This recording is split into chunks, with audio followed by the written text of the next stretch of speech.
So don't waste that time. Don't push yourself to the limit. It doesn't have to be that way. Too many men doing it. If you know men in your life that you know need some support, they need encouragement or even a kick up the ass, then be that person, because it's well worth having them react badly to you than you having to react badly because there's something that's happened after that. Remember, I'm Ian Hawkins, and this is Sport is Life. The purpose of sport, as I see it, is to see your vision become a reality. Find your voice, create strong connections, and learn to trust your body.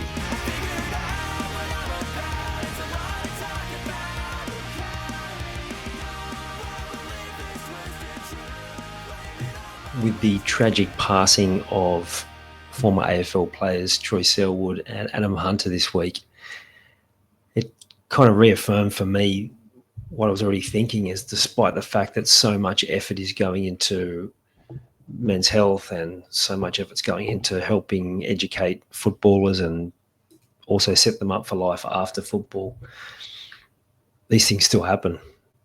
Now, there's no 100% confirmation, but just reading between the lines, it seems like one of them might have been an overdose and one of them maybe a suicide. But both, I imagine, would be a product of a sense of loss after football, of not really having direction and not knowing, well, losing that sense of purpose, like what's next. And true for men the world over, that was definitely the case for me.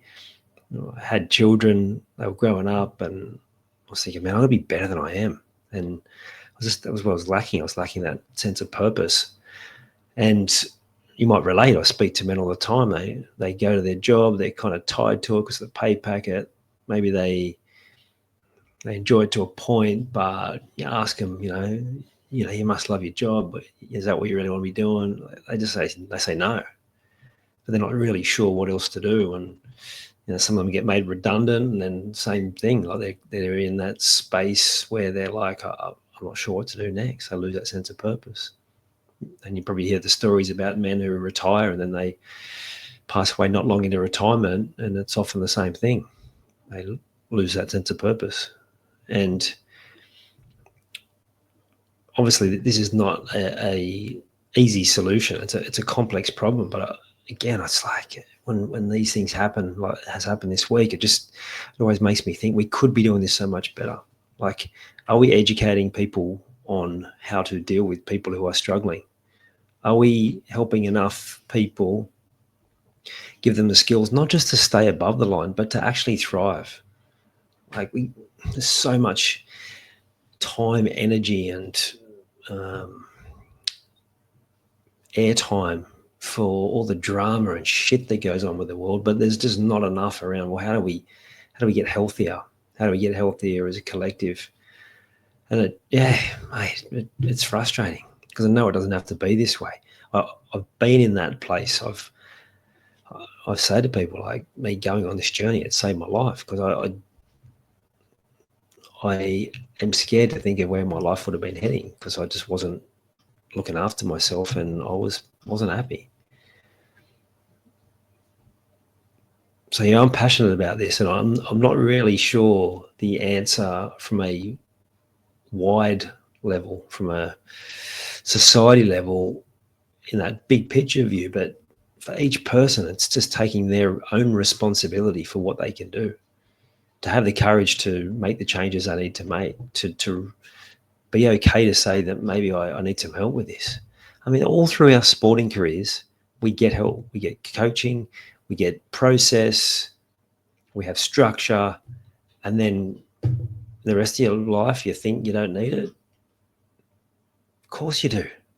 None of us have got it figured out. And anyone that tries to tell you they got it figured out, they're just lying, because it's a constant grapple. And as I say to people all the time, when you get better,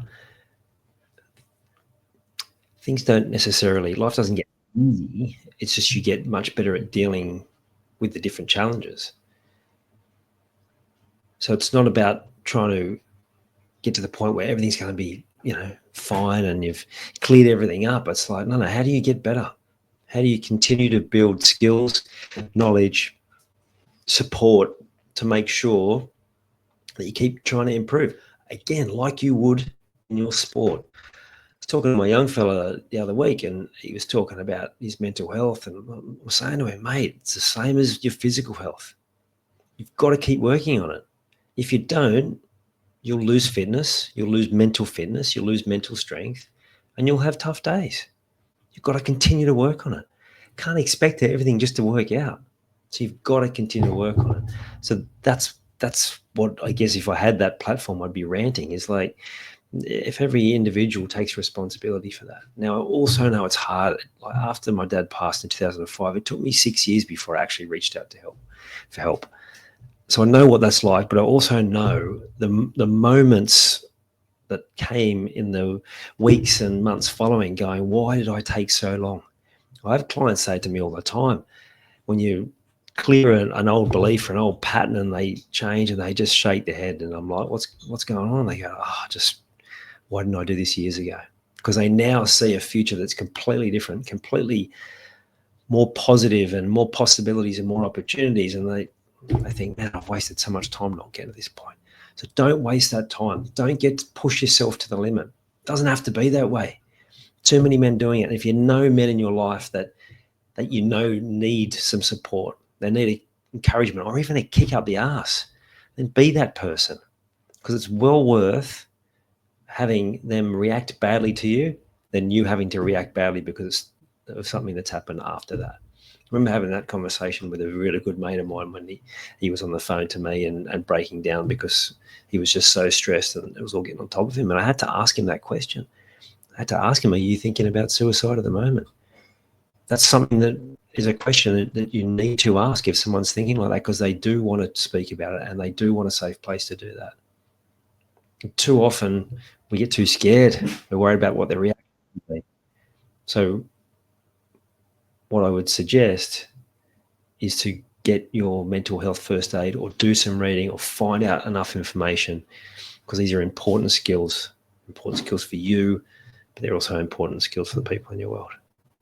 So let's all make a commitment to get better, to be able to deal with these situations, improve your skills, improve your knowledge, improve the support you have around you, and really push to make this normal for men.